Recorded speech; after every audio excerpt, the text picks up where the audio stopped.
I think what you're thinking about is the section that says once there's a treatment order, I don't think you can deal with bail at that point. The assessments take priority. Yeah. But while we're on the topic, this is for the young lawyers, and I think some of the older ones, in the Toronto area, you need to be wary of assessment orders, because as a result of the bed pressures that my little speech here puts on, or this idea puts on the hospital with bed resources, as far as I can tell, if you're in the Toronto area and you get an assessment, even though it seems like it says it in the code that and the judge says it's to happen at the hospital, that might only be for 2 hours. So don't send your clients off on 30-day NCR or fitness assessments unless you're certain, or you don't, be aware that they're going to stay in the jail. And they might be brought to the brief assessment unit for a couple hours, or the doctor just might even go to the facility on the 28th day of a 30-day assessment. So be careful about that. That wasn't the practice in the past. Yep. So I have a question. In terms of, have any of you ever encountered an out-of-custody treatment order?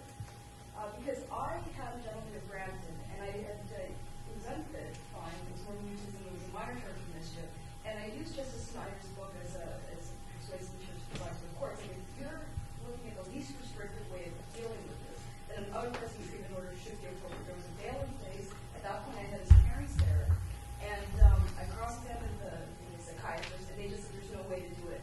The RCMH workers said there's no way in hell to do it. I raised it at the Mental Health Justice Committee meeting with the panel there. There's no way to do it in Brampton. And because there's such a considerable wait time to bed, it doesn't make any sense to me that if a person is capable of getting fit on an out-of-custody treatment basis, then why aren't those programs in place? I mean, in Brampton, they have been counted as far as I know.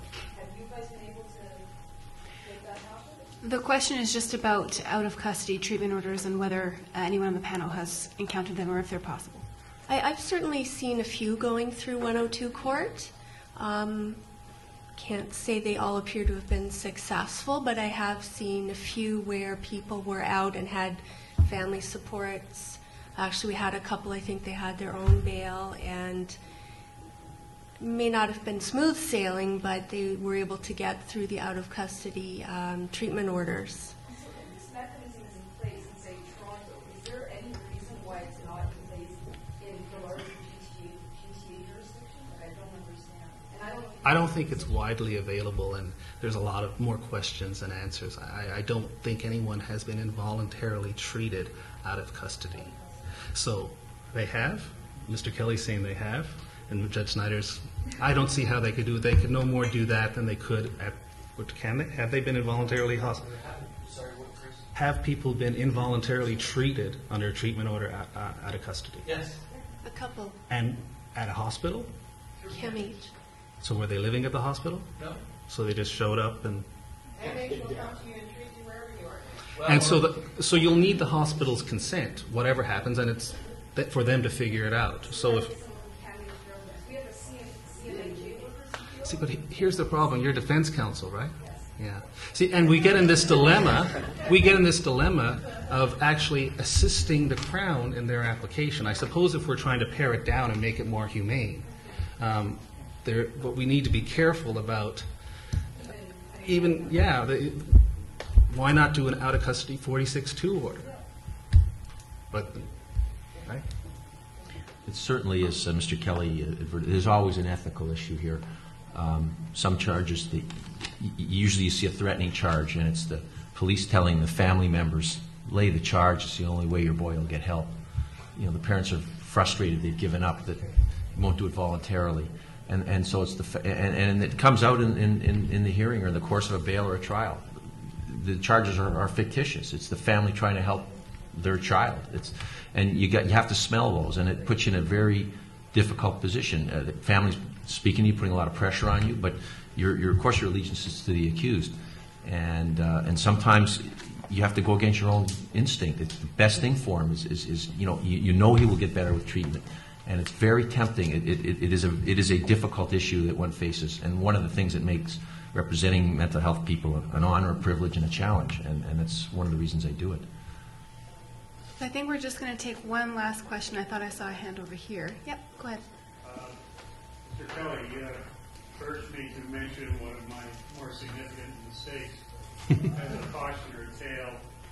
I think it's really important to note that people who are intellectually challenged and have mental health problems, particularly over a period of time, develop ways of hiding that, which they will use when they are talking to you. So it is fairly easy to be fooled if you're not cautious and to over-assess their level of function. And it's particularly important if you're trying to decide if they're fit to stand trial.